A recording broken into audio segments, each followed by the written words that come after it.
Së pari dua t'ju falenderoj për pranin tuaj sot. Në këtë takim, është një takim I zgjeruar I organizuar nga Forumi I Gruas së Partisë Demokratike, Partia Demokratike e Gruas së Shqipërisë dhe Forumi Rinor I Partisë Demokratike. Kemi menduar që të ftojmë edhe studentë, kemi ftuar dhe ato që janë studentë të ekselencës, por edhe pjesë të shoqërisë civile apo të akademisë, pra që nuk janë pjesë të strukturave. Qëllimi I këtij takimi ishte që të kishim një bashkëbisedim të hapur rreth proceseve integruese. Të gjithë e dimë që Shqipëria është në një moment kyç, në një moment shumë të rëndësishëm, vetëm 2 muaj më parë, për fatin ton të gjithëve të keq, u morë vendimi për moshapjen e negociatave, për shtyrjen e marrjes së vendimit të paktën deri në qershor të 2019, duke bërë kështu që të gjithë ëndrat e shqiptarëve dhe sidomos të rinjve të shtyhen të paktën për 1 vit në kohë ose më shumë.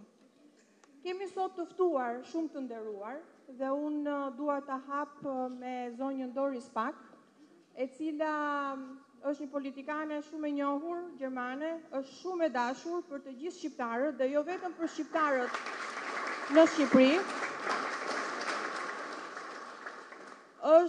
Ka qenë për shumë vite europarlamentare, ka drejtuar Komisionin për Arsim dhe Kulturë dhe jam e sigurt që do të di të paktën të përgjigjet shumë pyetjeve nëse juve keni për Erasmus dhe Erasmus+, sepse ju siguroj, Doris ka qenë jo vetëm mbështetësja, por dhe shtytsja kryesore për përfitimin e të rinjve nga Evropa, por jo vetëm nga vendet europiane, por dhe nga vendet edhe nga ato që nuk janë anëtare në Bashkimin Evropian.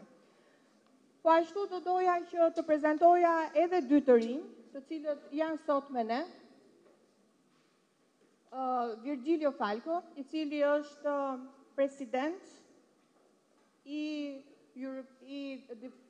European Democrat Students.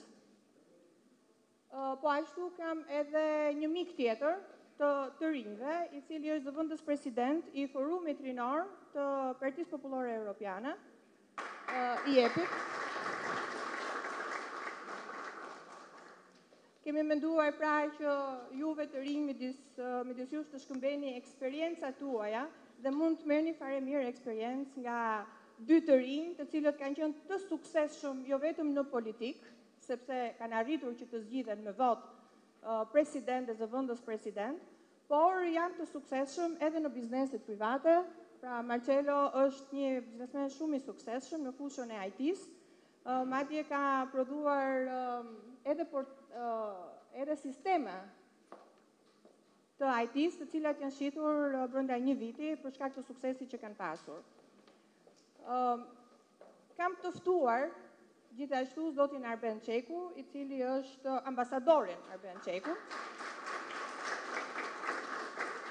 I cili është jo vetëm drejtues I Albanian Center for Good Governance dhe kam ftuar këtu për të shpalosur disa prej studimeve të fundit që ai ka bërë, jo vetëm për të rinjt dhe për të rinj për shkallën e emigracionit dhe për shkallën e dëshirës së të rinjve për të emigruar dhe pse ka arrjedhur kjo dëshirë e të rinjve për të lënë vendin, por ka qenë diplomat për një kohë të gjatë edhe në Kosovë edhe në Maqedoni. Gjithashtu kam e përmenda zotin Belit Kliqi, sepse jemi bashkë organizator, kryetari I Forumit Rinor, dhe zotin Gerd Bogdane, I cili është sekretar për marrëdhëniet me jashtë dhe ish kryetari I Forumit Rinor. Qëllimi I këtij takimi, pra, është që neve së bashku të flasim për parimet e demokracisë, barazisë, shtetit ligjor, themeleve që duhet të kenë sot shoqëritë në botën e lirë dhe demokratike. Themelet të cilat të gjithë e dimë që në Shqipëri janë tronditur jo pak, sidomos në vitet e fundit. Një nga arsyet që neve me Belindin kemi vendosur që të thrasim këtë takim ishte për të diskutuar për rolin shumë të rëndësishëm që kanë të rinjt, si pjesa më energjike, si pjesa më aktive e shoqërisë shqiptare, por sidomos sigurisht edhe për rolin e grave, që s'mund ta lëm pa e përmendur sepse janë gjysma e popullsisë. Është moment kyç, sikurse e përmenda pak më përpara, sepse në bazë të raporteve të Bankës Botërore, raportet fundit Bankës Botërore, më shumë se gjysma e popullsisë në Shqipëri jeton në varfëri apo në varfëri absolute. Sipas raportit të fundit të Departamentit Amerikan të Shtetit për të drejtat e njeriut, korrupsioni ka zaptuar të gjitha nivelet e qeverisjes. Dhe sa më i lartë që tjetë niveli i korrupsionit, ju e dini që aq më shumë mohohen të drejtat e qytetarëve, aq më shumë mohohen të drejtat e të rinjve dhe aq më shumë mohohen të drejtat e grave në Shqipëri. Për të kaluar më pas tek shifrat të cilat unë do ju ftoja që t'i shihni edhe në ekranin që është pas panelit, të cilat japin një pamje shumë të zymë, si për shifrat që i takojnë rinisë në Shqipëri, po ashtu edhe statistikat gjinore. Pra 300.000 të rinj shqiptar janë sot të papunë. 40% e popullsisë pra të re në Shqipëri është sot e papunë. 133.000 shqiptar kanë braktisur shkollën në 4 vjet. Dhe në fakt kjo është ajo shifër që unë do doja sot të përqendrohesha, sepse mendoni pak, 133 fëmijë dhe të rinj kanë braktisur shkollën në 4 vjet. Pra 1 në 6 të rinj është jashtë sistemit arsimor. Arsyet të gjithë e dim, është pamundësia për të përballuar kostot e arsimit dhe mos sigurimi i shërbimit arsimor nga ana e qeverisë si një drejtë kushtetuese. Për faktin e keq, një shifër tronditse, të cilën neve si Partia Demokratike nga informacionet tona e raportuan vetëm para 2 ditësh, është që po mbyllen qindra shkolla në të gjithë Shqipërinë. Pra kjo është një këmban alarmi për të gjithë ne. 133 shkolla ishin të mbyllura në ditën e parë nga informacionet tona, sepse Ministria e Arsimit nuk ka bërë publike ende asnjë shifër, por sot nga informacionet që na vijnë çdo ditë, mbase edhe Çimi, i cili është drejtuesi i Departamentit të Arsimit, mund të na thojë dhe diçka më shumë më gjithësisht në lidhje me situatën e arsimit në Shqipëri. Sot ne numërojmë 180 shkolla të mbyllura. Po ju e dini thënien që një shkollë e mbyllur është sikurse një burg i hapur. Dhe nëse do t'i referohesha një studimi të fundit të UNICEF-it për sa i përket kostove të financimit të arsimit, i cili thotë që sa më i lartë është financimi në arsim, aq më i lartë është GDP-ja, pra prodhimi brendshëm bruto në një ekonomi, dhe aq më i ulët kriminaliteti. Pra ku po shkojmë? Ku po shkojmë me mbylljen e shkollave? Ku po shkojmë me braktisjen? Njëra nga arsyet, përveç varfërisë që unë e përmenda, është dhe migracioni. Madje zonja Pak vjen edhe nga Gjermania, i cili është vend mikpritës i fluksit të madh të shqiptarëve në vitet e fundit. Mbi 200.000 shqiptarë kanë shkuar për të kërkuar azil vitet e fundit vetëm në Gjermani. Atëherë pse ikin shqiptarët? Pra këto dhe shumë çështje të tjera unë jam e sigurt që neve do t'i hedhim si teza për t'i diskutuar dhe për të shkëmbyer eksperiencën e njëri tjetrit. Por ajo që unë dua të theksoj para se t'ja kaloj fjalën zonjës Pak, është që roli juaj sot, roli juaj të dashura zonja dhe zonjusha, dhe roli juaj të dashur të rinj, sot është më vendimtar se kur. Është pikërisht reagimi juaj i cili mund t'i thoj stop një qeverie të korruptuar dhe të kapur nga krime. Sepse është kjo qeveri, jo vetëm sipas raportit të Departamentit të Shtetit, pra që korrupsioni është i përhapur në të gjitha nivelet e qeverisjes, por e ka kthyer Shqipërinë dhe në hartën e krimit të organizuar. Dhe shifra fundit që unë dua sot të përmend është që pikërisht për shkak të lejimit të prodhimit të drograve, të lehta dhe qenies së Shqipërisë vend transporti drograve të rënda, sot Shqipëria është vendi i parë në botë për përdorimin e drograve të forta nga ana e rinisë shqiptare. Pra, ndaj dhe unë do të kërkoja nga të gjithë ju, duke nisur që sot, edhe nga ky bashkëbisedim, të hedhim disa ide çfarë është ajo që neve mund të bëjmë. Të gjithë së bashku duke mësuar edhe nga eksperiencat e kolegëve dhe miqve tanë europian. Pa humbur kohën, unë do doja t'ja kaloja fjalën zonjës Pak, e cila është një mbështetëse shumë e madhe e grave dhe e promovimit të grave, jo vetëm në politik, por edhe në të gjitha fushat e tjera. Falë mbështetjes së zonjës Pak, shumë zonja kanë arritur që të promovohen në politikën e vendeve të tyre, por edhe në Parlamentin Evropian, madje ka qenë pikërisht lobimi dhe mbështetja e zonjës Pak që ka arritur që gjysma e zëvendës presidentëve të Partive Popullore Europiane të jenë gra, dhe pikërisht për shkak se kur kanë qenë zgjedhjet europiane, neve kemi shkuar dhe kemi bërë edhe ture mbledhje të forumit grave të Partive Popullore Europiane në vende të ndryshme për të mbështetur pikërisht kandidatet gra në vendet anëtare të Bashkimit Evropian. Kemi qenë madje, mund të përmendë rastin e fundit, kemi qenë në Kroaci në mbështetje të presidentes kroate, që juve të gjithë e dini, Kolinda. Pra, është një mbështetje shumë e madhe të gjitha grave dhe jam e sigurt që atje ku Doris Pack është, gratë gjithmonë do të kenë një vend për të promovuar. Zonja Pack, fjala për ju. So, I don't speak Albanian, not Serbian, not Croatian, not Macedonian, nothing. But I speak German, French, and English it is more or less understandable, I think. I think Shakespeare would not be happy to listen to me, but he is alive. Me dita gjithë, më falni që nuk flas shqip, flas disa gjuhë tjera faktikisht, gjermanisht, frëngjisht, flas edhe pak anglisht, megjithëse nuk do t'ja bëja shumë qefin Shakespeare-it me mënyrën time të folurit anglisht. Okay, I'm pleased to be here and to see at least half men, half women. I counted a little bit. It is sexist. Jam e të vërtet e kënaqur që jam këtu, jam e të nderuar që jam këtu dhe më pëlqen gjithashtu fakti jam shumë e gëzuar që shoh të paktën gjysmën e sallës që janë femra. Numërova disi. And I'm very happy that there are a lot of young people here and that they not have left the country. Dhe jam gjithashtu shumë e kënaqur që shoh shumë të ri këtu, të cilët kanë vendosur të mos largohen nga ky vend. So I think that is a big problem, not only for Albania, but the brethren and young families are trying to get out from Albania, from Kosovo, from Serbia, from Macedonia, even from Croatia. Dhe faktikisht ky nuk është një problem vetëm i Shqipërisë, sepse të rit dhe familjet e reja po mundohen të largohen jo vetëm nga Shqipëria, por edhe nga Kosova, Serbia, Maqedonia, edhe nga Kroacia në këtë rast.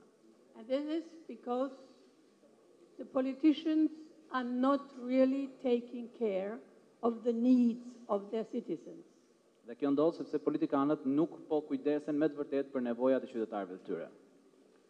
I'm here, I don't know how often. I was here in 93 the first time, and when I compare the situation in Tirana, to 5 years ago, I can tell you one thing.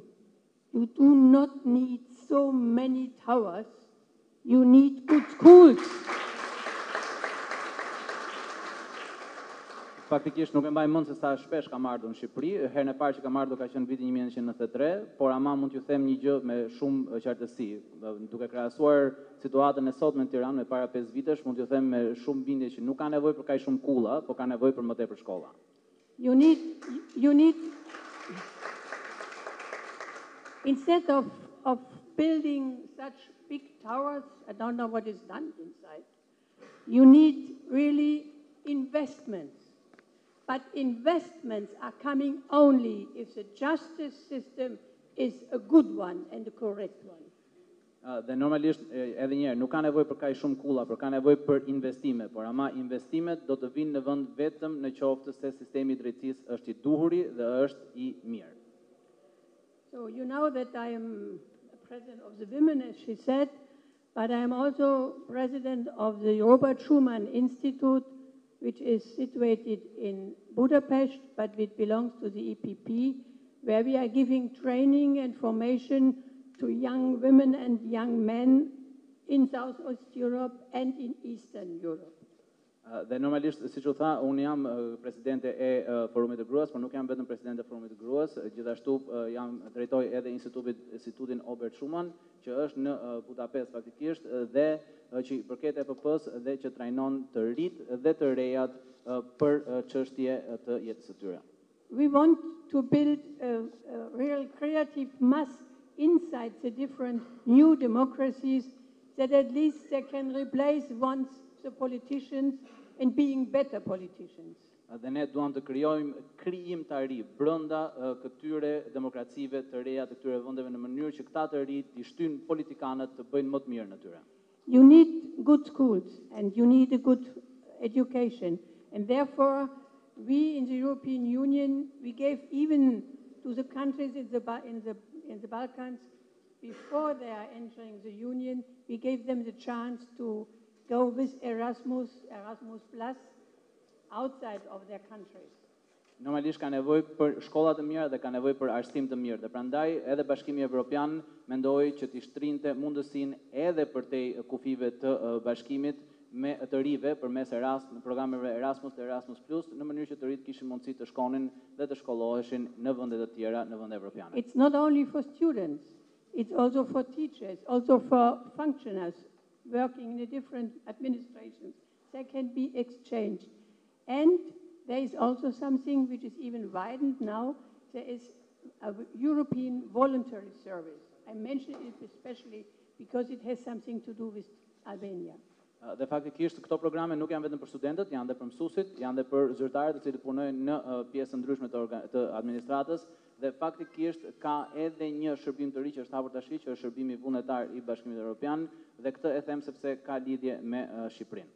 It was in Tirana that myself and a colleague from the Greens, he has died in between, we had the idea to create a European voluntary service. We were sitting in Rogna after a very busy day with very tough politicians, and we were fed up. And then we had an idea, how could we help young people to understand what does it mean Europe? Not only students, others. And I think we started it and we got it. Now we have a possibility to go in 48 countries in Europe to make a voluntary service. That's great. Dhe faktikisht historia është që ky shërbim na erdhi si ide mua dhe një kolegu tim pas një dite shumë të gjatë në Tiranë, pas një dite shumë të gjatë në Rogner me konferenca dhe me takime me politikanë, që të krijonim një sistem, të krijonim një shërbim që kishte mundësi t'i tregonte të rive, po jo vetëm të rive, edhe të tjerëve se çfarë është Evropa në të vërtetë. Dhe tashmë kemi mundësinë pra që të kemi vullnetar në 48 vende të Evropës, të cilët mësojnë rreth Bashkimit Evropian. So I think I am not here to teach you.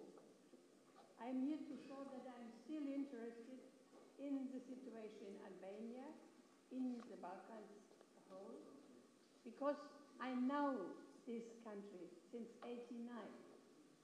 And this means I know also the politicians for a long time. Nuk kam ardhur të mësoj gjë, por kam ardhur të tregoj që jam e interesuar jo vetëm në Shqipëri, por edhe në të gjithë Ballkanin, dhe sidomos në Shqipëri sepse kam qenë në vitin 1989 që e njoh Shqipërinë dhe duke qenë se njoh Shqipërinë, njoh edhe të politikanët. And I'm close to the people. I want that the people, that the young families, that the students, that the ones who are trying to get a job here, that they have a chance to stay in their homeland and not to go out. Dhe normalisht jam interesuar sidomos për njerëzit, jam shumë pranë tyre, jam interesuar për gratë, jam interesuar për të rinjtë dhe familjet e reja, të cilët duan të mësojnë, të arsimohen, të punësohen dhe të mos largohen nga dheu i tyre për të bëjnë këtu jetën e tyre. And listen, being a mother and being a grandmother, I very often ask myself why it is so unjust that there are countries where the youngsters have no chance, families have no chances, why we have all these chances. So I feel obliged to do something. Dhe normalisht duke qenë nën edhe gjyshe, ndonjëherë në një farë mënyrë ndihem shumë e zemëruar që ka vende ku faktikisht nuk ka mundësi, nuk ka shanse, ndërsa ka vende të tjera që kanë shumë shanse. Dhe në një farë mënyrë unë ndjej një detyrim për të ndihmuar që edhe këto vende të kenë shanset e tyre. So I think I don't want to continue. There are so many colleagues who want to speak, but I'm ready to give you any answer of any question you have. Thank you. Nuk do të flas më shumë sepse ka edhe kolegë të tjerë që duan të flasin, por jam gati të përgjigjem çfarëdo pyetje që keni. Faleminderit. Faleminderit shumë Doris dhe faleminderit që je sot me ne, duke ditur dhe agendën tuaj kaq të ngarkuar. Dhe dim që hapësira për vizita është realisht e reduktuar, por faleminderit që ke qenë me ne që në 99-ën dhe ke mbështetur të gjitha proceset demokratizuese, mbase nuk jemi atje ku ju keni dashur që neve të ishim, por jam e sigurt që neve do mundohemi të bëjmë maksimumin ton për t'ja dalë sa më parë. Faleminderit. Para se t'ja kaloj fjalën Belindit, do doja të falenderoja Fundacionin Konrad Adenauer dhe Fundacionin Hajzaden Foundation, pa të cilët këto aktivitete do t'i kishim pasur në mos të pamundura, po shumë të vështira për t'i organizuar. Faleminderit, Gjeni, dhe dhe pila fatkeqësisë së sot me ne. Belind? Atëherë, pa dashur të marrë shumë kohë, sepse gjithë jemi të interesuar në fakt për dëgjuar zonjën Doris Pack, edhe Virgjilion dhe Marcelon, në mënyrë të padiskutueshme. Në emër tuaj edhe në emër të Forumit Rinor, dua edhe një herë të falenderoj në mënyrë të veçantë zonjën Pack, sepse ajo për 25 vitesh vijon të besoj ke Shqipëria, ke ëndra jonë për një Shqipëri europiane, dhe vijon të japi kontributin e saj për përmbushjen e ëndrës tonë europiane. Kështu që ju lutem, do doja një duar trokitje nga gjithë ju në shenjë falënderime, që edhe përpos gjithë agendave, edhe të Virgjilios dhe të Marcelos, se gjithë juve bashkë, ata vijojnë ende të japin kontributin e tyre për Partinë Demokratike për Shqipërinë.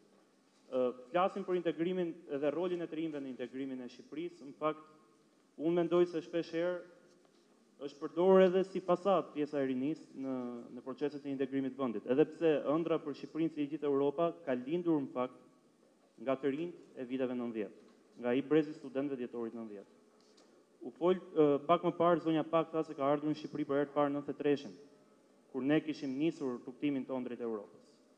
Dhe ajo ëndër që nisin vitet 90, pasoi me arritjen e dy prej objektivave më madhor të Shqipërisë, antarësimin NATO, liberalizimin e vizave, që u bën të mundur gjatë qeverisjes Partisë Demokratike, ku dhan kontribut të çmuar një brez politikanësh të rinj, që u bashkuan Partisë Demokratike në vitin 2005, ku mes tyre spikati pa dyshim edhe kryetari aktual i Partisë Demokratike, Zoti Basha.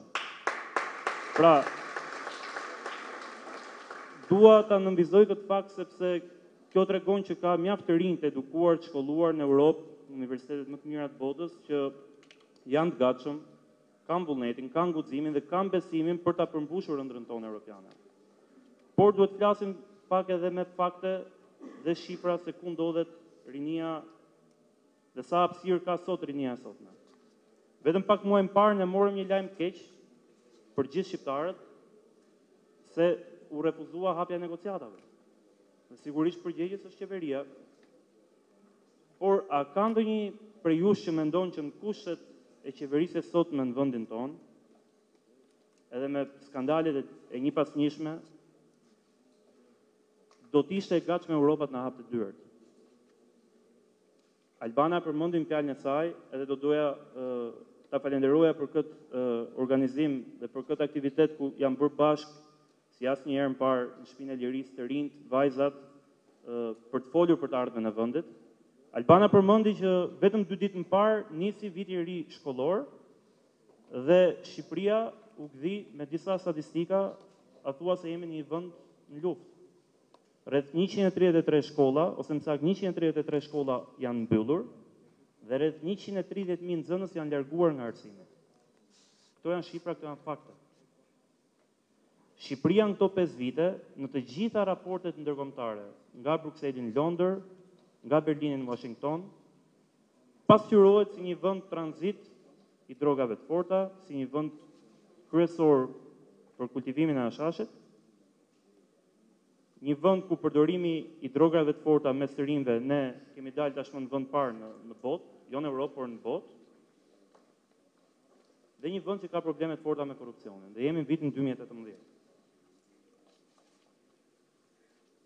Fatkeqësisht kemi parë se në këto 5 vite, dhe unë jam i bindur që zonja Pack mund ta pohoj, Parlamenti shqiptar është kthyer në strehën e personave me të kaluar të dyshim dhe me precedent kriminal. Pra ende ne flasim për të rinj që ëndrrojnë në këtë vend, të realizojnë ëndrat e tyre, të rinë në Shqipëri, kanë refuzuar të braktisin në Shqipërinë, sepse vetëm në 5 vitet e fundit kemi 1 milion shqiptarë që kanë aplikuar për lotarinë amerikane, dhe kjo është një shifër e frikshme, zonja Pak. Kemi 150.000 të rinj në 3 vite që kanë lënë Shqipërinë, të aftë për punë nga mosha 18 deri në 35 vjeç, dhe kemi 70% të rinjve që shohin të vetmin opsion dhe të vetmin zgjidhje për jetën e tyre dhe të ardhmen e tyre emigrimin. Por ku ndodhej Shqipëria, le të themi ne kemi bërë hapapas në vitin 93, kishim një parlament ku bëhej betejë politike, po sigurisht kishte profesor, doktor, njerëz nderuar akademik, dhe betejë politike ishte e bazuar në ideologji, e bazuar në programe elektorale. Sot, ne fatkeqësisht flasim për deputet që janë larguar, por që ende vijojnë të jenë në parlament, kryetar bashkish dhe drejtues pushtetit qendror, të cilët janë të akuzuar për veprat më të rënda kriminale. Dhe sigurisht ta nuk i përkasin Partisë Demokratike, nuk i përkasin Shtëpisë Lirisë. Ndaj, unë mendoj se sot më shumë se kur ne kemi nevojë për mbështetjen e partnerëve tanë, aleatëve tanë në Europë, sidomos kur në vitin 2018 jemi në një Shqipëri ku ish ministri i brendshëm është në hetim për bashkëpunim trafik ndërkombëtar droge, dhe unë besoj se ka ndonjë vend në Europë, në Bashkimin Evropian, që ka një ish ministër tillë të brendshëm, dhe ku ministri aktual i brendshëm ka vllajën të dënuar për trafik ndërkombëtar droge. Kështu që Shqipëria, zonja Pak, ka sot më shumë se kur nevojë për mbështetjen tuaj, për mbështetjen e partnerëve tonë, për mbështetjen e të rinjve, modeleve të suksesit, që në parlament mos kemi trafikant, po të kemi të rinj të suksesshëm, dhe për promovimin e të rinjve. Dhe unë do ta shfrytëzoja edhe takimin e sotëm si një apel për gjithë të rinj që t'i kthejnë syt drejt Shqipërisë, të refuzojnë të largohen nga vendi ynë, të vijojmë të ndjekim ëndrrën tonë për një Shqipëri si e gjithë Europa, dhe t'i themi mjaft fjalëve, por ta nisim me vepra. Dhe vepra do të thotë që t'i japim besim të rinjve, t'i bëjmë pjesë vendimarrjes, bazuar në 2 kritere kryesore, në meritokraci dhe në formimin e tyre. Ndaj, duke dashur dhe ju kërkoj ndjes për kohën e marrë, doja edhe një herë në emër tuaj të falenderoj zonjën Pak, Marcelon, Virgjilion, Albanën, ambasador Çekun, Gertin, deputetet e nderuara që janë sot me ne, pa diskutim Partisë Demokratike, edhe kryetarin e forumit rinor të Partisë të Çamve për drejtësi, integrim dhe unitet, që është partia që i është bashkuar koalicionit e frontit opozitar, duke i drejtuar dhe një herë një thirrje gjithë të rinjve të qëndrojmë Shqipëri, sepse bashkë do ja dalim. Ju falenderit. Faleminderit Belin, edhe pa u mburë kohë. Zoti Çeku, disa shifra? Spari, faleminderit, dhe është nderi madh për mua të jem së bashku me ju, dhe në Vokshi, të nderuara deputete, Tabaku, Çupi, Beqarapaj, Dashu Belin, të kolegë, Gerte, Frau Pak, i shkruaj miq. Në fakt, duke qenë që është takimi ynë i parë në këtë format dhe nuk dua të marrë edhe shumë kohë, unë kam marrë me vete shumë shifra dhe letra, por nuk dua të ndalem tek të gjitha, sepse përbëjnë marrin një kohë shumë të madhe në fakt. Dhe ky institut që ne punojmë prej 4 vitesh me një metodë gjermane, por edhe me mbështetje të Fondacionit Konrad Adenauer, jemi përpjekur që të mos punojmë për publikun, për show publik, por të përpiqemi që të identifikojmë realitete, shifra, fakte dhe alternativa të cilat janë të dobishme dhe mund të përdoren nga politikë bërësit dhe në këtë rast nga politikanët e Partisë Demokratike. Duke qenë që tema kryesore dhe korniza e këtij diskutimi po mbahet tek çështja e emigracionit vis-a-vis e mungesës së shpresës për të qëndruar në këtë vend, unë jo thjesht për të përsëritur disa shifra që u thanë këtu, por me korrektesën e asaj çfarë ne kemi bërë si qendër studimore në sondazhet tona. Sondazhet tona zhvillohen një herë në 6 muaj, pra janë 2 herë në vit, dhe nuk janë sondazhe që bëhen me telefonata, po janë sondazhe që bëhen në kontakte me qytetarët, madje ne marrim edhe komentet e qytetarëve për çdo lloj përgjigje. Pra jo thjesht marrin një po ose një jo, por edhe komente, dhe mund t'ju them me siguri që kemi të dhëna për çdo qytet, për çdo rreth dhe për çdo problem që ekziston, dhe natyrisht duke identifikuar problemet, ne kemi marrë dhe alternativat e qytetarëve çfarë ato mendojnë, dhe shumë shpejt ato do jenë pjesë e programit dhe alternativës që do t'i ofrohet Partisë Demokratike si një institut i pavarur. U tha këtu që në 3 vitet e fundit ka patur të paktën 1 milion njerëz që kanë aplikuar për lotarinë amerikane.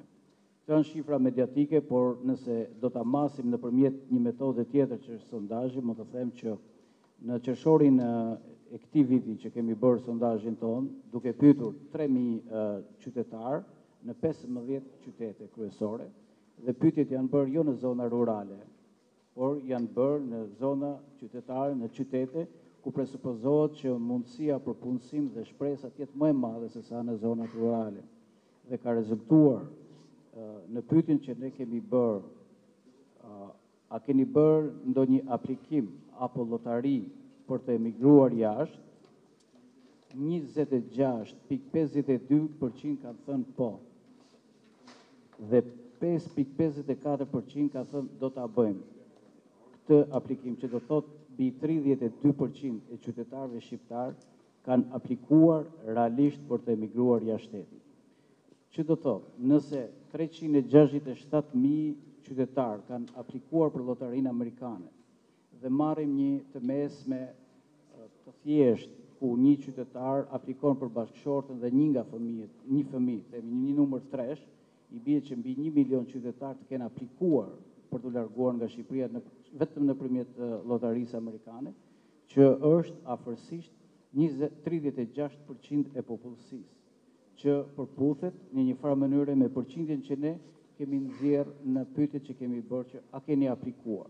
Kur ne kemi pyetur a keni aplikuar, nën kuptohet që ka studentë që aplikojnë me dëshirë për të larguar nëpërmjet studimeve nga Shqipëria, ka të tjerë që largohen për në vendet e Bashkimit Evropian, dhe nuk do të harrojmë këtu që një numër shumë i madh janë në Gjermani, dhe ka edhe forma të tjera të aplikimit për të braktisur vendin, edhe në një tabelë që unë kam këtu. Shifet me vit të kuqe që Shqipëria ja ka kaluar dhe Afganistanit për aplikim për të larguar nga. Duket një lloj bilanci lufte në fakt. Është për të ardhur keq që duket një bilanc i tillë.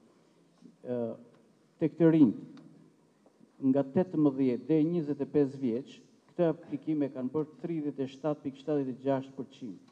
Dhe nga mosha 26-45 vjeç, që është mosha më energjike, pra presupozohet që është pjesa më aktive e shoqërisë, këtë aplikime kanë bërë 32%. Dhe nëse i ndajmë në femra dhe meshkuj, pra edhe femrat nuk shohin shpresë këtu, 24.81% kërkojnë të largohen në krahasim me 27% që janë meshkuj. Dhe vini re që aplikimin dhe përqindjen më të madhe në aplikim për të larguar nga Shqipëria e bëjnë ata që janë student, pastaj vinë ata që janë me shkollë të mesme dhe pastaj ata tjerë që janë me shkollë fillore. 38.55% janë ato që janë me arsim të lartë që kërkojnë të largohen. Kurse në sondazhin e vitit 2017, sepse ne gjithmonë bëjmë sondazhe duke mos i ndryshuar pyetjet, sepse duam të marrim gjithmonë një produkt real, jo një produkt për politik, po duam të shohim se vërtet çfarë ndodh me qeverisjen, çfarë ndodh me Shqipërinë. Në 2017, në dhjetor, kur ne i kemi pyetur, a mendoni emigrimin si një rrugë për zgjidhjen e problemeve tuaja, pra një pyetje e përgjithshme, një pyetje me tendencë për të parë se çfarë orientimi mund të kenë qytetarët, shifra është më e frikshme, 66.79% e tyre kanë thënë po. Dhe vetëm 33% kanë thënë që do të qëndrojnë në Shqipëri. Dhe brezit e rinjve nga 18-25 vjeç e shohin emigrimin si shpresë në masë 82.60%. Pra, kemi një krahasim që mund ta bëjmë së bashku këtu, pra ata që realisht kanë aplikuar dhe këta që mendojnë të aplikojnë ose e shohin emigrimin si një shpresë. Dhe e gjitha kjo pse vjen? Do t'ja bëj 2 shifra që mos bëhemi i bezdisshëm, dhe unë në bashkëpunim me forumin rinor, me zotin Këlliqi dhe me zonën Vokshi, do të kemi një tur takimesh dhe sqarimesh dhe për t'i bërë më të qarta edhe në zonat të tjera këto shifra dhe këto realitete. Më lejoni të ndalem edhe në një argument tjetër, një paralele tjetër. Pse ndodhe gjitha kjo? Në fakt gjitha kjo ndodh me qeverisjen. Dhe nuk janë raportet dhe sondazhet ato që e ndryshojnë dhe deformojnë objektin. Është objekti vetë, është realiteti vetë që është i tillë dhe nuk kanë fajin as raportet ndërkombëtare që u përmenden këtu të PNUD-it, as raporti i Departamentit të Shtetit për trafiqet dhe krimin e organizuar, as raportet të tjera interne që janë, por as sondazhet tona. Dhe do thoya këtë që për situatën ekonomike, sepse kjo lidhet drejt për drejt me situatën ekonomike. Kur i kemi pyetur ne në sondazhin e dhjetorit 2017 se situata e përgjithshme ekonomike në krahasim me një vit më parë është më e mirë, më e keqe apo një lloj, përgjigjja ka qenë 58.89% ka thënë është më e keqe se një vit më parë. Pra ne krahasimin e kemi bërë me vitin 2016, por kur i kemi pyetur në qershor të këtij viti, po ashtu për të njëjtën pyetje kemi marrë këtë përgjigje. 62.59% kanë thënë që është më e keqe. Pra ka një përkeqësim të situatës ekonomike që përputhet në fakt drejt për drejt me tendencën në rritje për aplikim dhe për të larguar nga vendi. Pra, këto shifra besoj që mjaftojnë për të kuptuar se nuk është propaganda ajo që po e deformon realitetin, por në fakt është realiteti dhe shqiptarët vetveti marrin këtë lloj alternative të shpejt për bazë. Dhe për ta përmbyllur do thoya edhe një gjë tjetër, e shfrytëzoj rastin. Kemi qenë në një situatë mungese shprese dhe zonjës Pack i kujtohet këtu shumë mirë në vitit 2003, 2004 dhe 2005, shoh këtu dhe zonjat që kanë qenë pjesë e lëvizjeve. Atëherë një propagandë jashtëzakonshme ishte duke thënë që është e pamundur të vijë Partia Demokratike në pushtet, sepse nuk e do perëndimi Sali Berisha, nuk e do perëndimi Partinë Demokratike. Ç'a ndodhi? Në fakt në 2005 Partia Demokratike u kthye në pushtet dhe pikërisht ai perëndim që këta thonë që nuk e do, e bëri antar të NATO-s dhe ai perëndim solli këtu presidentin Bush. Unë jam i bindur që përsëri Partia Demokratike do ta ndërtojë shpresën dhe jam shumë i bindur që ju këtu do ta bëni Shqipërinë. Faleminderit. Faleminderit zoti ambasador. Shifra shumë të zymta, 62%. I lëm për herë tjetër, ose mund të jepet rasti pas pyetjeve të përgjithshme. 62% mendojnë që situata është më e keqe se një vit më parë. Mendoni se para 4 viteve. 36% e popullsisë kanë aplikuar pra mbi 1 milion vetëm për lotarinë amerikane, pa llogaritur dhe azilantët. 66.7% e gjithë shqiptarëve e shohin emigrimin si shpresën e vetme për të qenë më të lumtur. Atëherë, Virgjilio, çfarë do këshillonit? Çfarë mendoni ju që mund të jepnit nga eksperjenca juaj, edhe si president i European Democrat Students? Thank you, Albana. As Doris, I don't speak Albanian. I'm very sorry. So I will be translated. And first of all, thanks for this invitation. It's always a pleasure to be in Albania. I was here a few months ago, but it's still pity that coming from Italy, it's just half hour of flight, but I need to go to the extra Schengen area. I need to go outside the EU. I hope that one day, I hope very close day, we will stay in the same union and we will stay very easily in contact. Faleminderit. Faktikisht as unë nuk flas shqip, do duhet të përkthehem ashtu si Doris. Jam me të vërtetë i kënaqur që vi këtu, kam ardhur shpesh herë faktikisht, por megjithëse vi nga Italia dhe është një vend që është shumë afër, është vetëm gjysmore fluturim, kur shkoj në aeroport më duhet kaloj nga zona që është për vendet jashtë Schengenit, megjithëse jemi shumë afër dhe shpresoj që në të ardhmen, shpresoj shumë të afërt, të kemi mundësi që udhëtimi edhe me Shqipërinë të jetë akoma më i thjeshtë sa ç'është dhe unë mos kem nevojë të zgjas udhëtimin tim për shkak të këtyre teknikaliteteve. And coming from Italy, I know about what I know about Albania. I want to tell you what is the perception coming from Italy. So the first perception, unfortunately, is that you have problems with corruption, we have problems with drugs, and Guardia di Finanza is full of reports coming from your country but you can change it. Your government is supporting this, and your generation, you young people, women, you are in charge to change this. So, yeah. Gjithashtu duke ardhur nga Italia doja t'ju them jo atë që unë di për Shqipërinë duke qenë se kam qenë këtu, por faktikisht perceptimin që kanë në Itali kur flitet për Shqipërinë. Dhe faktikisht perceptimi I parë është që Shqipëria është një vend që ka probleme me korrupsionin, që ka probleme me drogën dhe faktikisht Guardia di Finanza ka një sër raportesh për Shqipërinë ku flitet për gjendjen e narkotikëve dhe drogave në Shqipëri, por ama doja të thoja që është punë dhe është ideja e të rive, e grave dhe për çdo personi këtu që ta ndryshojë këtë perceptim jo vetëm në sytë e shqiptarëve, por edhe në sytë e gjithë botës. So, what we want to say, being here with Marcello, with Doris, coming from Brussels, is that we want to support you. So, please consider that from the EU, from Brussels, or from Berlin, from Milan, from Rome, you have the support and you can change your country. So, don't be close. Try to ask to the government to make changements, or otherwise you have to do it. Dhe normalisht duke qenë se ne vim nga Brukseli ose edhe nga Berlini, nga Milano apo nga Roma, duam t'ju themi që ne dhe Bashkimi Evropian jemi këtu për t'ju mbështetur ju. Jemi këtu që t'ju mbështesim, te kërkoni qeverisë tuaj që të bëjë ndryshimet e duhura për një jetë më të mirë. Dhe në qoftë se qeveria nuk I bën këto ndryshime, atëherë është përsëri detyra juaj që të mundoheni të bëni këto ndryshime. So going fastly, I want to tell you what we are doing in EPP. As the biggest European party in Europe, we have at first a democratic life. We will have our Congress in November in Helsinki. We decide our leadership. As youth leaders, Doris, we are elected by Congresses.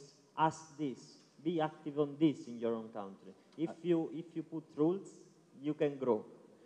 Dhe ajo që doja të thoja gjithashtu është që ne, për partia më e madhe evropiane, PPE-ja, pra Partia Popullore, kemi një jetë demokratike. Ne do kemi një kongres në Helsinki shumë shpejt dhe ne vendosim vetë për leadershipin tonë. Zgjidhemi pra, edhe unë edhe ne si president dhe si drejtues të forumeve rinore jemi të zgjedhur. Pra, kjo është ajo që duhet të ketë në Shqipëri, duhet të ketë një jetë demokratike. I could do many examples, but I have here Doris, and Doris spent her life for this area of Europe, for Balkans, for Eastern countries. If you see her, how she is advocating for this area, you will be extremely surprised because you don't think that someone coming from north of Europe fighting so much for you. And faktikisht mund t'ju jap shumë shembuj, por ama kemi zonjën Doris Pack këtu dhe do t'ju jap shembullin e saj dhe ajo ka gjithë jetën faktikisht që punon për këtë rajon, punon për Ballkanin Perëndimor, punon për vendet e lindjes. Dhe faktikisht nëse shihni realisht punën që bën ajo me advokimin dhe me mbështetjen për këto vende, nuk ta besoni asnjëherë që një person nga Evropa e Veriut do të bënte diçka të tillë. And you can build this trust people that will advocate for you in Brussels or wherever in the world, only if you are in contact or if you are working in our associations, in our party, mother party. So what I invite you to do is to be active, to put your priorities. For example, I know many things about Albania because I'm in contact with Belinda, and we usually talk. He's always active in international youth organizations. And if you will do the same, you will be the leader also for Albania, and you will have a stronger support from the world. Dhe normalisht këtë ju a them sepse do të ketë gjithmonë njerëz që do t'ju mbështesin kudo në botë, por gjithashtu edhe në Berlin, në Bruksele, kudo tjetër. Por ama ajo që duhet të bëni ju është që duhet të jeni aktiv, duhet të punoni, duhet të përcaktoni përparësitë tuaja. Unë për shembull di shumë për Shqipërinë sepse jam gjithmonë në kontakt me Belindin dhe është gjithmonë detyra juaj pra që të jeni aktiv, të punoni me shoqatat tona, me partinë tonë MUM për të qenë sa më aktiv për të përmirësuar jetën në Shqipëri. So I want to conclude what I hope you people that are sitting in this in this room will do for the future. I really hope that your target, and you will lead your own country in the EU, in the Schengen area, giving opportunities to your sons and to you, not escaping in Italy or wherever in Europe or in America, and to bring development here.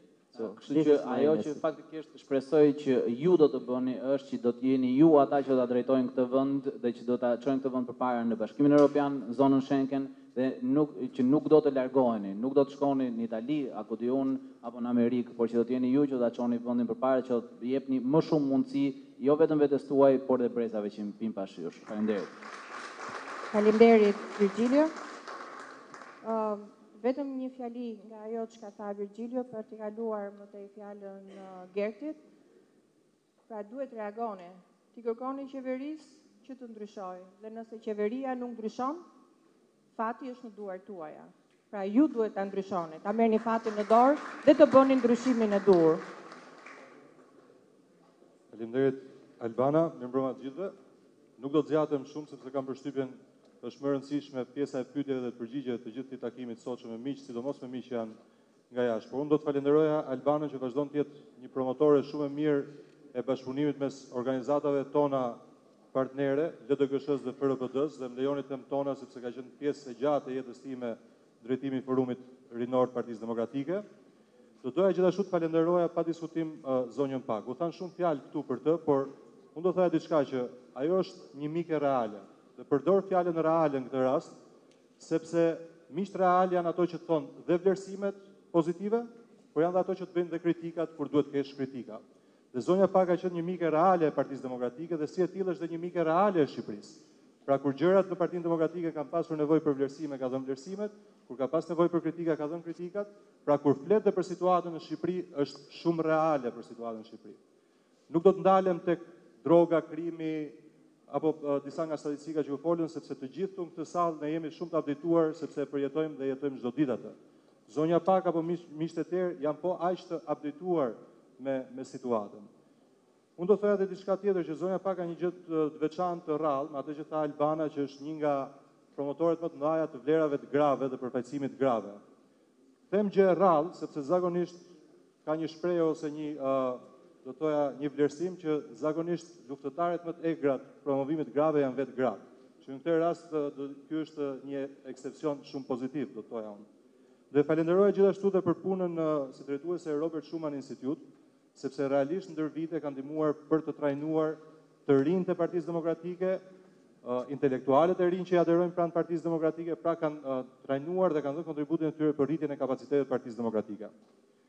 Do ndalem pak se tek situata sot e të rinjve dhe mbase pse ikin të rinj, sepse statistikat janë ato që janë, por ajo që duhet të japim përgjigjet që duhet të japim janë pyetjes pse ikin sot rinj. Për mendimin tim personal, është pak a shumë ajo që u tha pak më lart, që politikanët nuk bëjnë ato gjëra që qytetarët duan. Politikanët sot nuk bëjnë, apo politika në përgjithësi nuk bën ato që të rinjt duan. Pra ja bëjnë vendin dhe jetesën shumë të vështirë të rinjve sot këtu. Mbi të gjitha nuk ka meritokraci. Nuk ka një model që të rinj shqiptarët shohin sot. Modelet e suksesit të sotshme janë modelet e trafikantit, modelet e të pasuruarit brenda natës, modelet e të korruptuarit, modelet e intrigës, modelet e mediokritetit. Sot në Shqipëri fatkeqësisht ka humbur vlera. Sot në Shqipëri ka vlerë antivlera. Dhe kjo është ajo me cilën përballen të rinjt sot, ndërkohë që si popull e kemi treguar ndër vite që jemi një nga popujt me një intelekt shumë zhvilluar, dhe kudo që të rinj shqiptar kanë shkuar nëpër botë e kanë treguar veten. Kudo që shqiptarët kanë shkuar nëpër botë e kanë treguar veten. Që unë besoj që një nga gjërat që duhet ndryshojë rrënjësisht është pa diskutim modeli që ne ofrojmë të rinjve sot, qoftë në politikë bërje, por qoftë në sferat e tjera të jetës sonë. Së dyti, besoj që kjo është një hipotezë e diskutueshme, është gjë që duhet diskutohet, por që ka një korelacion me anën historike të Shqipërisë. Unë besoj që është një strategji e të majtës shqiptare që sa herë mbien pushtet ose ka ndryshime drastike të pushtetit, ka gjithmonë një fluks për jashtë Shqipërisë të intelektualëve shqiptarë. Kjo ndodhi edhe pas lëvizjes studentore të fillim viteve 90, pas rënies së regjimit komunist, me njëherë para rënies së regjimit komunist ka qenë hapja masive e dyreve të ambasadave. Në atë kohë njerëzit që ikën më masivisht nga Shqipëria kanë qenë pjesa më e madhe intelektualët e Shqipërisë. Dhe nuk dua të citoj këtu njerëz të njohur shqiptar dhe çfarë u than atë kohë për ata njerëz që ikën, por ajo që është reale janë intelektualët që ikën. Duke parë shifrat që përmendi Arbeni pak më parë, kush po ikën sot? Po ikin përsëri intelektualët e rinj, kryesisht intelektualët e rinj. Po ikin njerëzit që kanë arsim, po ikin njerëzit që kanë base edhe një punë, pra nuk po ikin thjesht pa punët. Pra po ikën masivisht truri i shqiptarëve përsëri. Dhe them që kjo është strategji sepse dy herë përkon me dy etapa shumë të rëndësishme të qeverisjes së Partisë Socialiste ose të Majtës në Shqipëri. I shërben shumë mirë, sepse në këtë mënyrë kontrollon votën shumë më thjesht, në këtë mënyrë e ka opozitën shumë më thjesht, pra nuk kur them opozitën jo thjesht Partinë Demokratike, po opozitën tërësi, sepse ata që sjellin ndryshimin në shoqëri, siç u tha pak më parë, në Shqipëri, ka filluar në Argjentinë para një shekulli, në Çeki, në vende të tjera të Evropës janë gjithmonë të rinj, janë studentët, pra janë intelektualët. Në këtë rast qeverisja dhe çdo gjë që qeverisja bën gjatë këtij qeverisjes vet është më e lehtë për të përcjell, më e lehtë për të harruar. Dhe besoj që ky është një nga problemet më të mëdha sot në Shqipëri. Por zgjidhja nuk është absolutisht largimi. Zgjidhja është që qëndrojmë këtu dhe të luftojmë. Këtë vend e ka bekuar Zoti për nga resurset, për nga bukuritë që ka, për nga pasuritë që ka. Dhe është gjynaf që ky vend t'i lihet në dorë këtyre që sot po e shkatrojnë base në mënyrë të pa revokueshme, por nuk besoj ka ende shpresë për këtë vend. Por zgjidhja është që qëndrojmë këtu dhe të luftojmë. Zgjidhja është gjithashtu të ndezim shpresë. Atë që tha Arbeni në 2005-ën, diskutohej që Partia Demokratike nuk ishte shans të vinte në pushtet. Sot i tillë është diskutimi, por ajo që Partia Demokratike bëri 2005-ën është pikërisht ringjallja e shpresës. Ringjallja e shpresës që gjërat mund ndryshojnë.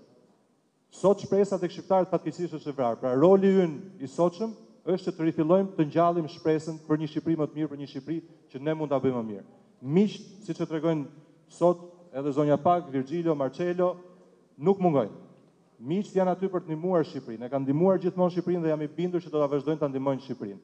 Mbase do të ketë pak më shumë vëmendje për Shqipërinë në këto momente, por bota i ndiqni besoj lajmet është në një lëmsh të madh në vetvete, dhe e tillë dhe prandaj dhe vëmendja është më e vogël, por duke qenë që miqt nuk mungojnë, duke qenë që energjinë, potencialin dhe dëshirën dhe vullnetin e kemi, ne duhet të rrim këtu dhe të luftojmë. Dhe të luftojmë, dhe ndryshimi fillon nga vetja, sepse u fol shumë për ndryshimin këtu, ndryshimi fillon nga vetja dhe pastaj mund ndryshojmë në vendin tonë ku jetojmë. Dhe një herë Albana dhe Belin, faleminderit për këtë aktivitet dhe këtë takim. Nuk duhet i marr më shumë kohë mikut tim dhe mikut të forumit rinor në këtë rast, sepse lidhja e gruas e ka punën me organizatën e grave të PP-s, por Jepi ka qenë gjithmonë në krah të FRPD-s, FRPD-ja ka qenë gjithmonë antare e Jepit që në ditën e parë të themelimit, dhe sa herë kemi pasur nevojë e kanë treguar veten e tyre me mbështetjen e tyre. Faleminderit. Marcelo, me që prezantoj Gerdi, po ta kaloj fjalën direkt. Thank you very much. I'm a little ashamed to say it, but it's my first time in Tirana. Faleminderit gjithëve, me fatkeqësi e them, por është hera ime e parë në Tiranë.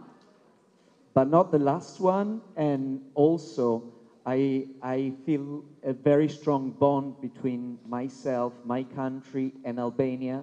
There's not just the geographical proximity, but we have a lot of cultural similarities.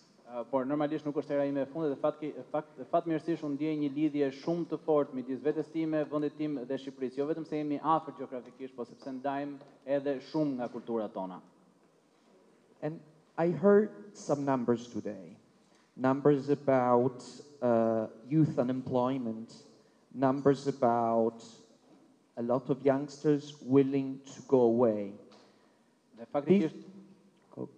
Dhe faktikisht kam dëgjova disa shifra sot, dëgjova disa shifra për papunësinë e të rive, dëgjova shifra për të rit që fatkeqësisht duan të largohen nga Shqipëria. And this unfortunately is something else that we do have in common between Albanians and Italians. I do feel the situation I heard here, and I do see it developing in a EU funding country as well, like Italy. Dhe faktikisht kjo është diçka tjetër që dy vendet tona ndajnë, është një gjë që e shoh në Shqipëri, por është një gjë që e shohim edhe në vendet të cilat janë anëtare të Bashkimit Evropian. In Italy we have a saying which is mal comune mezzo gaudio. Common pain is half a joy. It's not the case now, in my opinion. I'm sorry.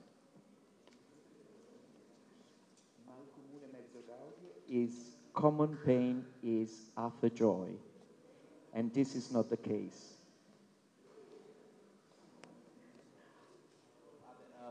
Në faktikisht në Itali kemi një shprehje, po mundohem ta përkthej afërsisht, më falni, që thotë që një e keqe e përbashkët na bën të shijojmë gjërat për gjysmë në një farë mënyrë. Dhe faktikisht ky është edhe rasti këtu. I do believe there's a fight to be fought. It's a cultural fight. It's a fight against, first of all, corruption. Corruption is not something we do. It's a mindset. And that's what the youth here has to eradicate. And that starts from educating children in families, in school. Dhe faktikisht unë besoj se kemi një luftë, kemi një betejë të cilën duhet ta luftojmë së bashku dhe këtu duhet fillojmë pra të gjithë së bashku me korrupsionin. Dhe korrupsioni në vetvete nuk është diçka që ne e bëjmë, është një mendësi dhe duhet të fillojmë ta çrrënjosim këtë mendësi duke filluar që me të vegjëlit tanë, duke filluar në familje, duke filluar në shkolla dhe më lart. That's why education is so central, is so crucial. And who else can demand for a better education than the youth? Dhe normalisht për këtë arsye arsimi është jetik, është thelbësor dhe kush tjetër më mirë mund të kërkojë një arsim më të mirë për vendin e vet se sa rinia. I also believe this generation is different from the past. A European generation of youngsters now lives in a world that's very different from the past. We don't even recall the Berlin Wall. We now have a way to communicate that was never there before. We can see the world in a way that was never available before. Dhe faktikisht gjithashtu kjo brezë është shumë ndryshe nga breza në mëparshëm. Ne kemi në Evropë tashmë një brezë të rish që faktikisht as nuk e pothuajse nuk e din se çfarë ishte muri i Berlinit. Kemi një brezë që komunikon në mënyra që askush nuk mund të mendonte të mundura më parë. Kemi një brezë që i sheh gjërat nga një pikpamje tërësisht tjetër nga sa shiheshin më parë. This big will to go out of Albania to try opportunities abroad, it's not only a problem, it can also partially be an opportunity. Erasmus, it's a huge opportunity to see how Europe works, how different countries work. And that's what the European family is about, getting to know each other, learn from each other, and take back home the best that we have learned. Dhe kjo dëshira e madhe për të larguar nga vendi është problem, por mund mos jetë edhe vetëm një problem, mund të jetë edhe një mundësi. Për shembull, programet Erasmus dhe Erasmus Plus ofrojnë mundësinë pikërisht për të bërë diçka të tillë, ofrojnë mundësinë që të udhtohet në vendet e Evropës, ofrojnë mundësinë që të njihet se si funksionon një vend i Evropës, dhe kjo është ideja pra e Bashkimit Evropian. Ideja është të njohim njëri tjetrin, të mësojmë nga njëri tjetri dhe të sjellim ato përvoja mbrapsht në vendin ton për të përmirësuar vendin ton. And I also believe there is no generational right to be heard. So, not just because you're young, you deserve to be heard. You need to fight for it. And that's why youth organizations like EDS, like YEP, are there to make the youth voice to be heard and to enable a platform.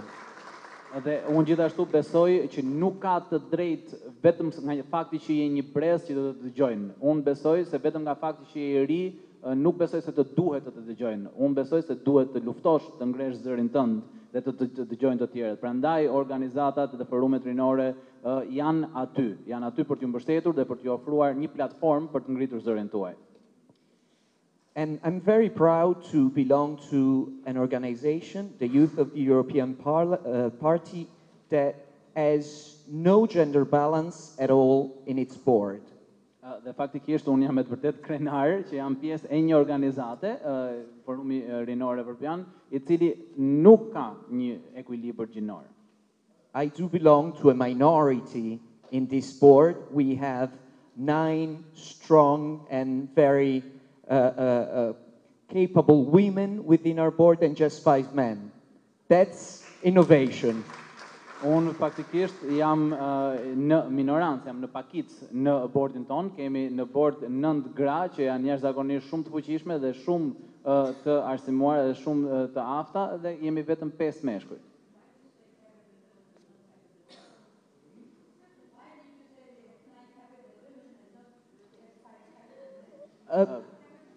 Some of them have shown not to be too capable, but that's... Zonja Doris Pack pyet pse tha që janë 9 gra të afta dhe nuk kanë që janë 5 burra të aftë, dhe zotëria kthen përgjigjen që jo të gjithë burrat kanë treguar ca raste që nuk janë të aftë. Doris it's always complaining. She thinks that they need more. I know her, she wants 11, 12. No, Doris faktikisht po ankohet disi sepse nuk do vetëm 9 gra, do 10 ose 11, do më tepër normalisht. No, but I do think this is a sign of the times. And women has achieved a lot in the past century, I would say, more than ever before. But that's not nearly enough, not because they were not fighting for it, but because they are fighting against a mindset that has been there for tens of thousands of years. Dhe faktikisht këtë e thash për të thënë që gratë kanë arritur jashtëzakonisht shumë në këto 100 vitet e fundit, por gjithashtu që mendoj që kjo nuk është mjaftueshëm. Dhe jo sepse ato nuk kanë luftuar jashtëzakonisht fort gjatë këtyre 100 viteve të fundit, por sepse ato janë përballur dhe vazhdojnë të përballen me një mendësi që ka qenë e rrënjosur në kokat e të gjithë njerëzve për më shumë se 10 mijëra vjet. There are a lot of political achievements, but I do believe that the true gender balance lies in details, in daily life, in how is it like to be in a workplace where being a man you can easily raise your voice, and being a woman, when you do it, people don't like you doing it. That's something that really has to change, and this is something not just up for women to take it, it's up for the whole society to understand it and implement it on a daily basis. Ka normalisht shumë arritje nga pikpamja politike për sa I përket grave, por unë mendoj që ai ekuilibri I vërtet gjinor nuk shifet vetëm në këtë pikpamje, por që shifet tek detajet, shifet tek jeta e përditshme. Për shembull, kur je në një vend pune dhe një burr ngres zërin, në një farë mënyrë I pranohet, por ama kur një grua e bën diçka të tillë, rrudhen buzët disi. Dhe faktikisht nuk është vetëm detyra e grave të punojnë për ta ndryshuar këtë situatë, për të sjellë një barazit vërtet gjinore në jetën e përditshme, por është detyrë e të gjithë shoqërisë që të ndryshojë mendsinë që kanë në këtë pikpamje. And to conclude, I want to stress out what also Virgilio said. In Europe, you have a lot of friends. We are here not just because it's nice to be in Tirana, we are here to tell you that belonging to an organization like YEP, like EDS, like EPP is very crucial for this country to have friends in Europe, to keep going, keep fighting, to be included in a group which is not just a privilege, it has challenges, but I really believe that it's a great opportunity for you to come and to be there in the debate, and we've been friends with the youth organization of Partito Democratico for decades, I would say, and Forza Italia has always been a good friend, so don't be shy and come. Dhe normalisht do ta mbyll shumë shkurtimisht me diçka që tha edhe Virgilio, është jashtëzakonisht shumë e vërtetë që keni me të vërtetë miq në Evropë. Ne nuk kemi ardhur këtu vetëm sepse është shumë bukur të jesh në Tiranë, por kemi ardhur këtu për t'ju thënë që të jeni pjesë e këtyre organizatave, EPP-së, të gjithë organizatave të tjera, ju ofron një mundësi më tepër për të luftuar, ju ofron një mundësi më tepër për të ngritur zërin tuaj, dhe ju ofron një mundësi më tepër për të përmbushur aspiratat tuaja, për të bërë pjesë e një familje të madhe evropiane, që nuk është vetëm privilegj, ka dhe sfidat e veta normalisht, domethënë. Ne me FRPD-n kemi 10 vite që punojmë së bashku dhe jemi miq. Forca Italia është gjithmonë mbështetëse e FRPD-s dhe Partisë Demokratike. Pra, këtë doja të theksoja. Miqt janë aty, ju ofrohet mundësia, veproni me ne. Faleminderit Marcelo, sidomos për mesazhin e fundit, i cili tregon që po, ne jemi pjesë e një familje të madhe të Partisë Popullore Europiane, ku forumet e grave që kryesohen nga presidentja Pak, po kemi dhe drejtues të forumit rinor të jepit, pra. Dhe kemi pasur gjithmonë mbështetjen e Partisë Popullore Europiane, e kemi dhe dua të mbyll për t'ja kaluar fjalën juve me një shprehje, një mik i vërtet është një mik në nevojë. A friend in need is a friend indeed. Pra, tani kemi të hapur për pyetje, për diskutime. Po.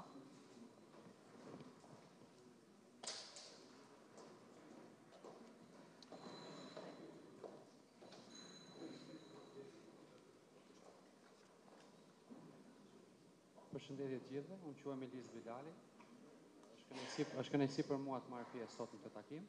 Isha një pyetje të drejtë për drejtë, duke qenë se dhe ju jeni deputete e Parlamentit të Republikës së Shqipërisë. Zoti Berisha në një intervistë që dha para pak vitesh tha që shqiptarët nuk duhet të vuajnë më fatin që kanë zgjedhur. Këto shifra që janë duke u publikuar sot janë një tregim në vlerësimin tim të faktit që shqiptarët kanë zgjedhur të largohen dhe mos të vuajnë më nga fati I cili po I induktohet. Cilat janë veprimet konkrete, duke qenë se ju jeni dhe deputete, që vlerësoni se Partia Demokratike, por dhe grupi parlamentar I Partisë Demokratike, duhet të ndërmarrin për të rritur kredibilitetin tek të rinj për të zgjedhur të mos largohen nga Republika e Shqipërisë, për të qëndrojnë këtu.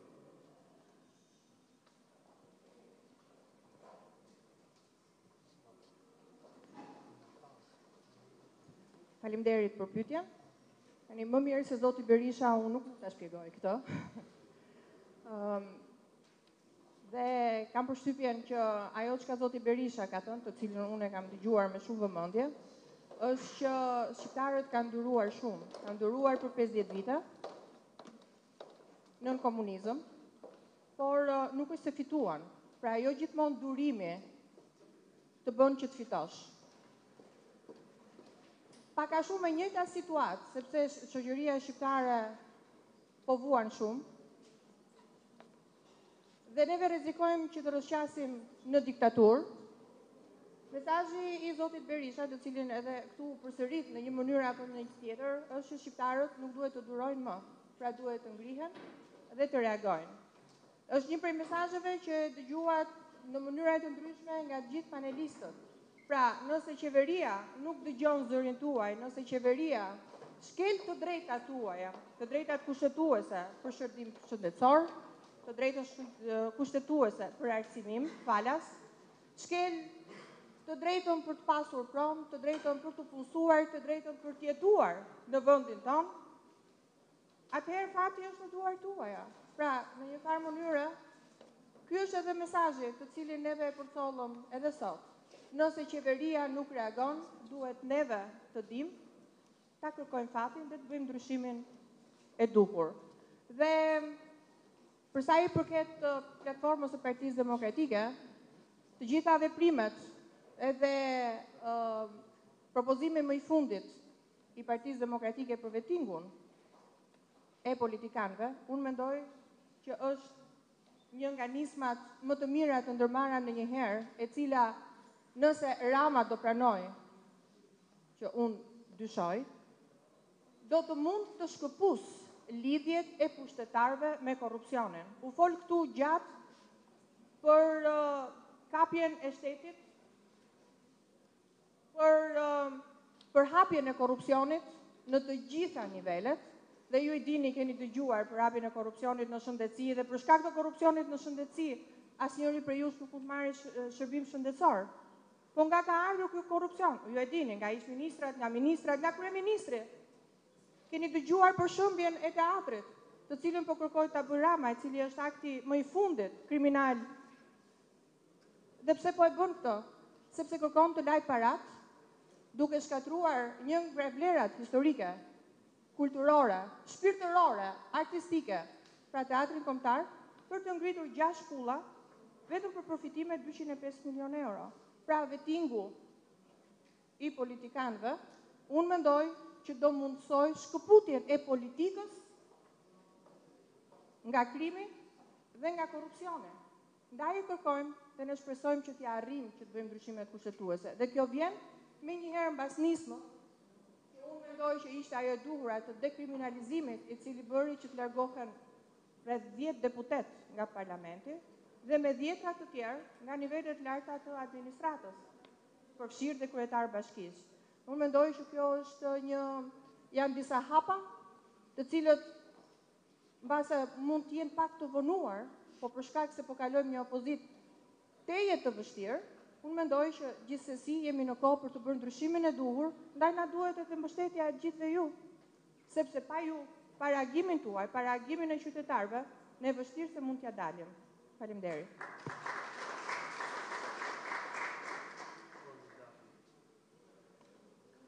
Përshëndetje të gjithëve, unë quhem Gentian Gjonaj dhe është një kënaqësi dhe detyrim për mua të jem pjesë e këtij takimi.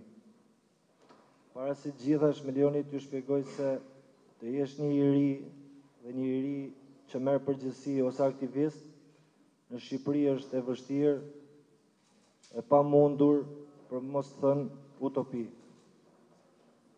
Ju në vendet tuaja keni dëgjuar për shqiptar të suksesshëm në sport, në muzikë, në shkencë, madje edhe për shenjtë nga Shqipëria, siç është shembulli Nën Terezës, por gjithashtu keni dëgjuar edhe për të tjerë shqiptar të suksesshëm në botën e nëndheshme të krimit, si shitës droge, hajdut, e tjerë. Çështja e çështjeve në Shqipëri është se qeverisja jonë, jo qeveria në qendër, po qeverisja jonë është e pushtuar nga këta të dytët. Më lejoni të bëj 3 pyetje. Pyetja e parë është për mikën tonë të dashur, zonjën Doris Pack, dhe ajo që dua nuk është një përgjigje drejt për drejt, ajo që kam nevojë është një përgjigje në formë këshille. Si mundet një i ri i angazhuar shqiptar të luftoj me këta të dytët, shembullin e dytë që i ofrohet rinisë shqiptare. Pyetja e dytë është për mikun tonë Marcelo. Gjitha vendet e Ballkanit perëndimor kanë problematikat e tyre. Vendet që kanë status kandidat ose janë në hapje negociatash kanë problematikat e tyre në rrugën e tyre drejt BE-s. Por vetëm Shqipëria përmendet në gjitha raportet e Bashkimit Evropian dhe të cilas me problematikën e bashkëqeverisjes me mafian. Si mund ta zgjidhim këtë? Dhe po të pyes ty, sepse je italian, se po t'ishe portugez apo diçka tjetër, do të bëja një pyetje tjetër, krejt tjetër. Pyetja e tretë është për kryetarin e Forumit Rinor të Partisë Demokratike, zotin Belin Kylliçi, bazuar në disa statistika të fundit, të cilat i përmendi dhe Arbeni, 7 nga 10 të rinj shqiptar duan të largohen nga vendi ynë. Po të pyesësh mua, kjo është një statistikë tjetër, se po të pyesësh mua, janë 11 nga 10 të rinj shqiptar që duan të largohen nga Shqipëria, që duhet ta lënë të vendin tonë të bukur. Pyetja është e thjeshtë. Pse? Faleminderit.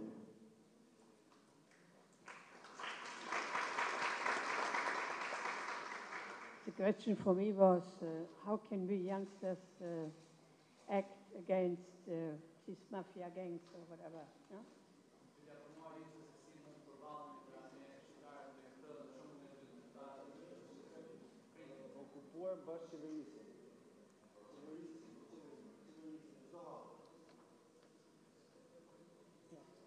And the problem is that these people are mostly elected,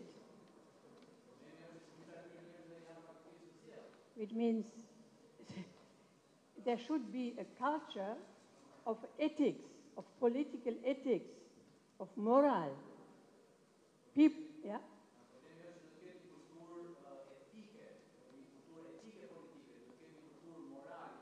Which means that people who run for a political position should be a kind of model, should be a kind should be someone who is based on values and not on money.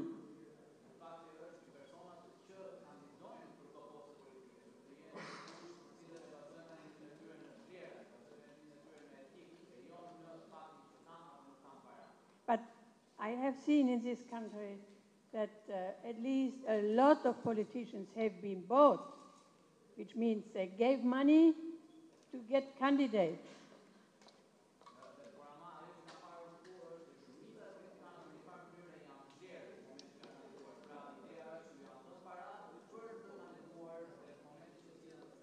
And if I remember well, in the last period of the parliament, there were 10 or 11 members of the SP who have to leave the parliament because of this fact.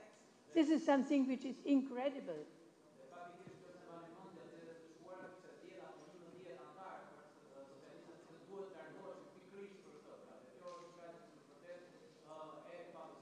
This is really something which changes any idea of clean politics.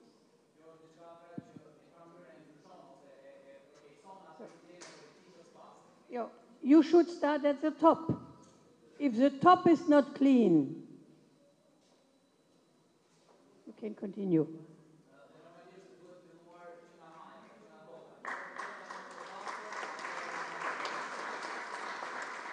Listen, I don't want to say everybody of our counterparts, they are criminals.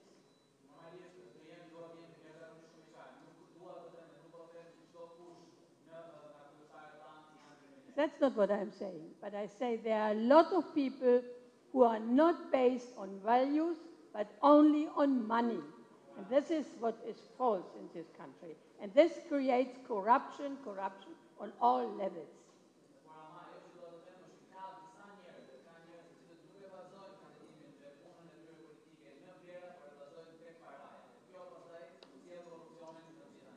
And I think if the DP is blaming the others for this behavior, I'm behind the DPs. I think they are right. But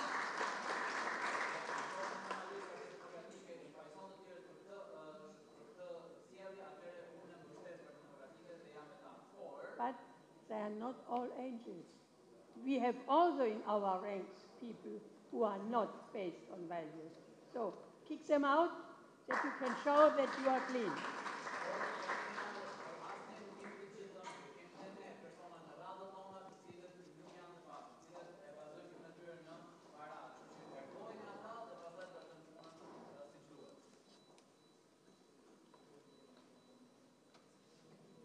Let me answer first by saying that it's a cultural problem.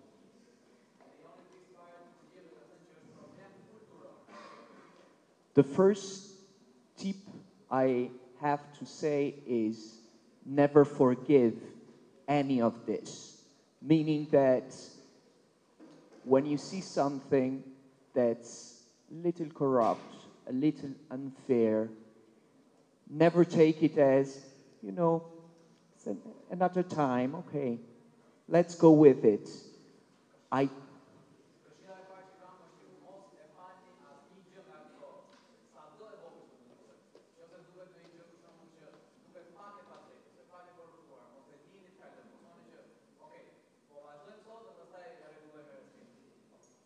There's no way out from a mindset that will forgive corrupt politicians.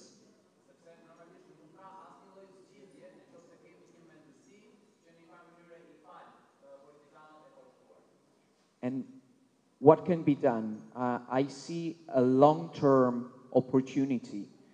What we have witnessed in a country like Italy is that criminals flourish where the state is absent, where no opportunities are there for the youth.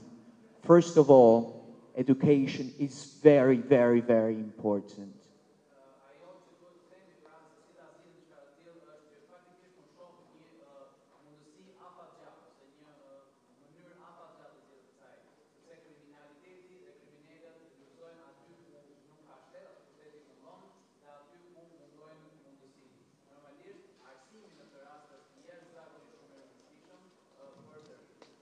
Unfortunately, it's a long-term challenge, and politicians nowadays are not very much interested in long-term.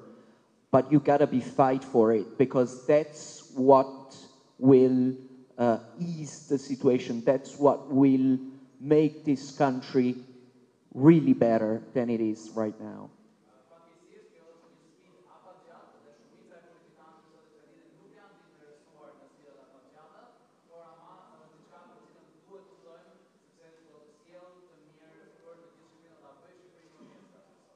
And then there is a short-term opportunity, which is vote. In Italy, in other Southern European countries, the youth doesn't vote. Go and vote. That's your voice there to be heard, to change elected politicians. So vote, it's very important.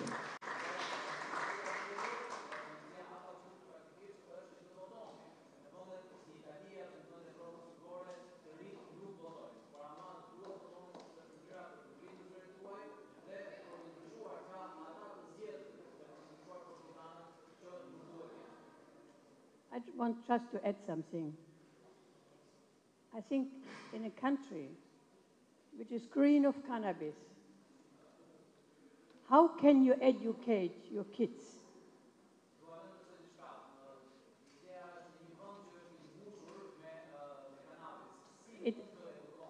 It happened, as I have been told, that kids cannot go to school, they have to work in the cannabis.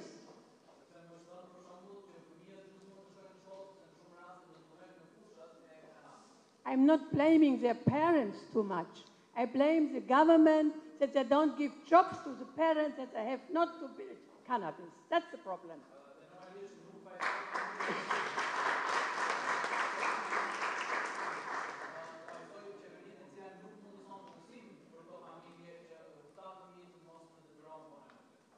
Gen ti përmende 70% se 70% e të rinjve duan të ikin. U folë për kanabisin, por nga ana tjetër nuk kemi përmendur një statistikë që është në përmasa të frikshme në gjykimin tim. Të gjithë e dim fenomenin e shitblerjes votës, që detyrimisht është i lidhur pastaj me çështjen e promovimit të antivlerave dhe të kriminalëve. Vetëm vjet në zgjedhjet e përgjithshme, raporti OSBE-Odirit ka faktuar se mbi 20% e personave që votuan kanë deklaruar që kanë shitur votën e tyre. Ju është bler vota. Pra në një vend ku ka humbur tashmë besimi ke sistemi, ke meritokracia, ke qeveria, se ti si një njerëz sot, unë jam i bindur, shokët, shoqet, njohurit e tu që shumica tyre janë pa punë. Kur shkon ke bashkia, kryetarin e bashkisë, një ndër raste jam i bindur e ke me precedent penal. Dikur e kam thirrë me një emër tjetër, pas 3 vitesh me një emër tjetër, tani ka emër tjetër, se ka sket kriminale. Deputet në zonës e ke një të dënuar ose një person që mbjell kanabis, për vete je i papun, prindrit me shumë gjasa i ketë papun, atëre qarë të ardhme do shohësh ti për veten tënde dhe nuk ve faj në gjykimin që qarë do presësh. Kështu që na takon ne që të bëjmë ndryshim në matë, ngrem zërin, të bëjmë pse jonë thonjza për luftë për të fituar dhe për të garantuar ato drejta që ne i garanton kushtetuta. Duke nisur nga shkollimi, edukimi e tjera me radhë. Edhe drejtën kryesore themelore kushtetuese të votosh i lirë. Ende në Shqipërinë 2018 flasim për zgjedhje të lira dhe të ndershme. Free and fair elections. Kjo është e papranueshme për ne. Për ne të rinjt mbi të gjitha.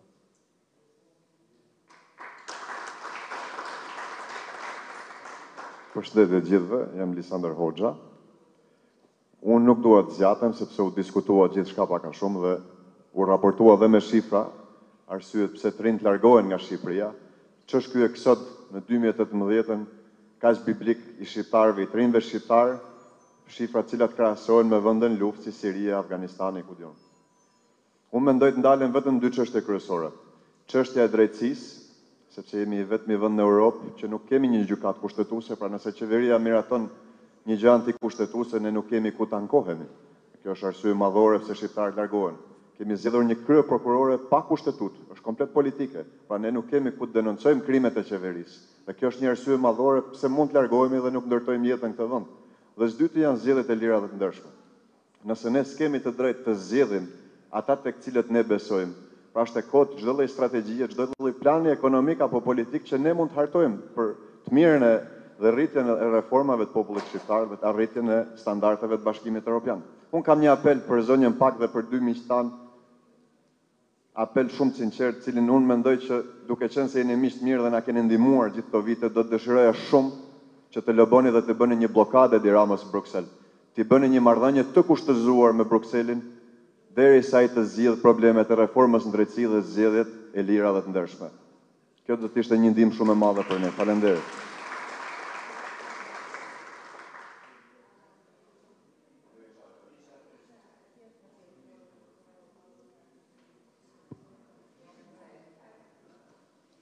You know, in not any other country in the region in the last 30 years, there was such a high, respect for the ambassadors. The ambassadors always had the same. They were listened to. I remember under Berisha's time, they were really actors on the political scene, what's not normal in other countries. Normally, ambassadors are reporting at home, but they are not involved. But here, all the time, the ambassadors have been asked, they have been given advices and so on. But Entschuldigung.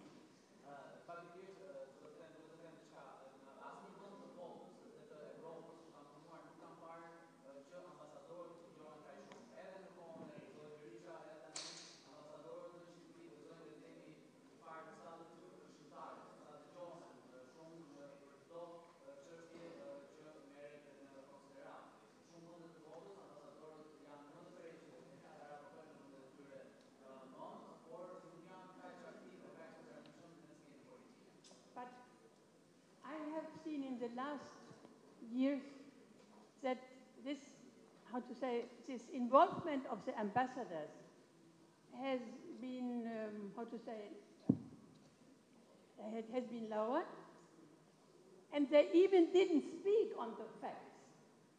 I was the only one of the Western part which before the election spoke on the cannabis problem. Not any ambassador did it. And after the election, at least they started. But the election was over, and the time was...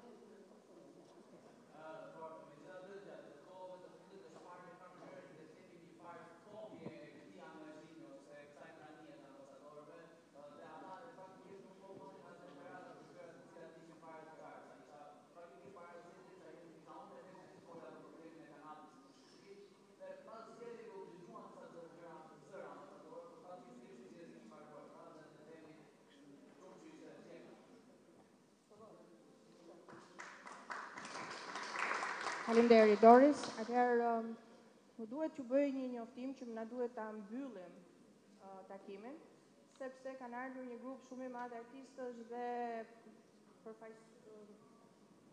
figura të shquara, le të themi, nga fusha të ndryshme për të takuar kryetarin Basha, sepse ju e dini kemi një emergjencë. Nesër në parlament kanë futur përsëri ligjin për teatrin, sepse duan të shkatrojnë teatrin, një ligj që neve e kemi denoncuar si antikushtetues, i cili shkel një sër ligjesh.